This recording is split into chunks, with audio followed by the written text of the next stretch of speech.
ធ្វើនំទៀតហើយបងអូនអើយនំលើកនេះស្គាល់ឈ្មោះហើយឈ្មោះនំរ៉ូទីគាត់បរៀនឲ្យខ្ញុំធ្វើចេះធ្វើនំរ៉ូទីតែខ្ញុំចេះធ្វើតាមអត់តាន់ព្រោះនំគាត់ឲ្យអាប់ដេតរាល់ថ្ងៃបងអូនអញ្ចឹងឯងបងអូននំរ៉ូទីហ្នឹងគេធ្វើអញ្ចឹងគេយកម្សៅឲ្យគេទៅជ្រលក់នឹងម្សៅហ្នឹងគឺជាម្សៅដែលធ្វើនំរ៉ូទីហ្នឹងឯងហើយគេយកមក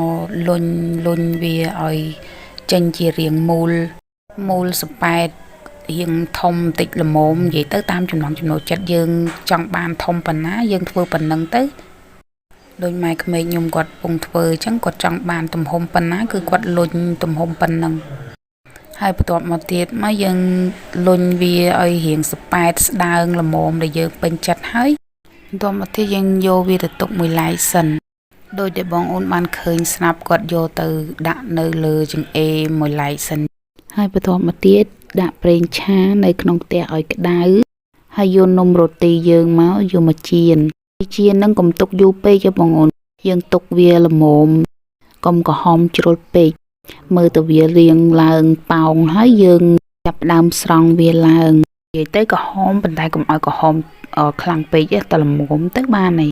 ឥឡូវនំរ៉ូទីឆ្អិនហើយបងអូនតោះឥឡូវយើងទៅមើលគាត់ធ្វើទឹកជ្រលក់វាម្ដង